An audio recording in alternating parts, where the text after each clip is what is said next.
have been on tour while you've been doing your full-time day job as the chief reporter at Rebel News. Yeah, well, as a mom too. I mean, I don't know how you do it. You run your household, which is also happens to be a farm. You're a mom, including one of your daughters, very very busy in sports, traveling everywhere. Plus, you the narrator of this documentary. Plus, you were traveling cross country, and then P.S. on top of that, just doing your day job, being a chief reporter. But you went to some interesting places. Was there a place on your journey that stands out that maybe you hadn't been to before, or that maybe surprised you, or you just got a kick out of it because you explored some of Canada?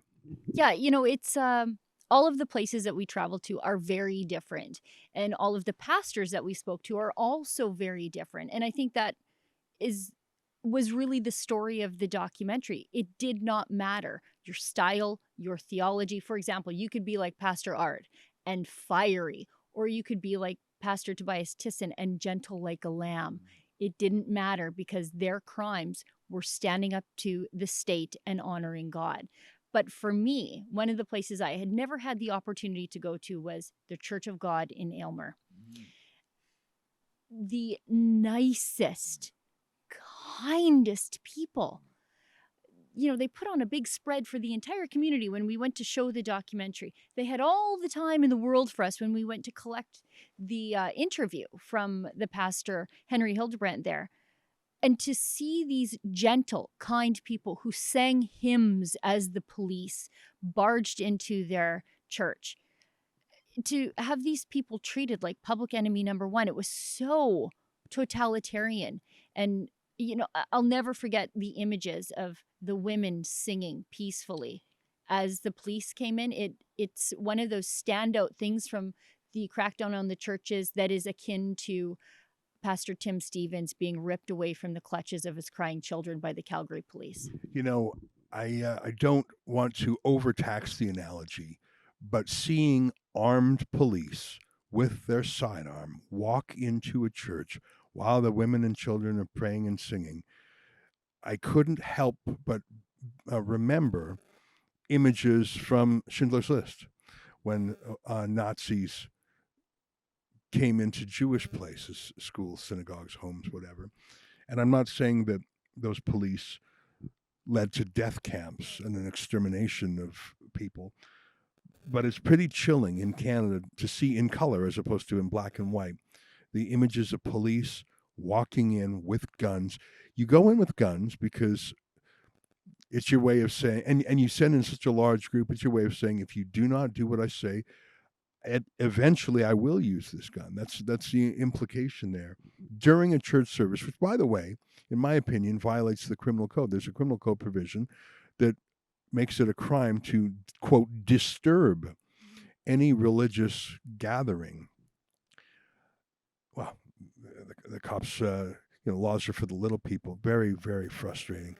I was there in Aylmer when we showed the film Church Under Fire, and the church was amazing. How about in the Atlantic? Because Rebel News we're strong in Alberta, in part due to your efforts there. You're a chief reporter. You're based in Alberta. And I think Alberta is a conservative place, politically awake. We're strong in Ontario just because there's so much action there. And there's so many people, you're going to have a number of conservatives, even if they're not proportionate as big. But the Atlantic, I feel that for a variety of historic reasons, we just haven't been strong on the ground there. And I regret that. So you went out there to do the story and with the tour. What was it like in Atlantic Canada, where we are not as strong? When we were in Atlantic Canada, we heard from the people who came to see the documentary. And the reason we went to Atlantic Canada is because Pastor Phil Hutchins, previously of Our Tabernacle Family Church, he spent 7 days in solitary confinement, ripped away from his family for the crime of not turning away his congregants. He refused to vax pass the congregants at his church, and they barged in and arrested him and his associate pastor, Cody Butler. They had guns, and in fact, if I recall, they had a hand on a firearm. So, I mean, it's one thing to wear a firearm, but to put your hand on the gun, you're touching your gun. Why are you doing that? Are you afraid, or are you trying to make them afraid? That was the most infuriating part of the documentary to me. You know what? And I said this to Henry Hildebrandt when I was in Elmer. I said, Christians talk about turning the other cheek, love your enemy, forgive them, pray for them. That's New Testament talk. I mean, I'm not a particularly religious man, but when I saw that footage of that cop going into the church with a hand on a gun, it was not love. It was not love your enemy and pray for them that came to mind. It was fury and vengeance, and that's a little bit Old Testament-y. I believe in forgiveness and redemption and people coming back to the path, but first I think there has to be some sort of a recognition, reconciliation, truth and reconciliation, as they would say. And that's my fear, is there were some political casualties from the lockdowns. Jason Kenney, Aaron O'Toole, and that's conservatives doing some internal political hygiene. But I don't think any premier, or certainly not the prime minister, was politically punished for what they did. In fact, Trudeau ramped it up for the 2021 election. That's when he went extra hard. It was after his election that he felt confident to invoke the Emergencies Act.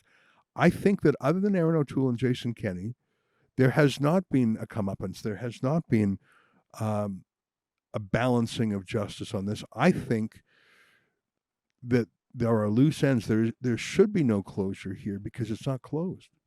I just want to go back for a second to our trip to New Brunswick, because one of the most moving parts, and Kean's behind the camera so he can attest to this, when we showed our documentary to Pastor Phil's family, his littlest one was too young to remember greeting her father at the door when he got home from 7 days in solitary confinement.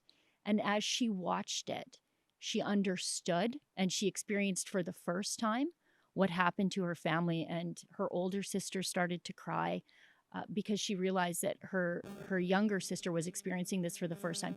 That's why our documentary is so important. It chronicles the damage that these politicians, who are, as you say, never been held accountable, what they did to the Canadian public. And there must be some sort of reckoning for this country to heal. On your point with Justin Trudeau, that ramping up of his out-of-control, divisive rhetoric, treating certain sections of the Canadian population like dirty people, that was actually focus grouped out of the Privy Council office. They basically said, let's poll the Canadian public about how much of this garbage we can get away with, and then let's do it as a campaign strategy. So Canadians paid for the Liberal Party's campaign strategy of demonizing at least 6 million Canadian friends and neighbors.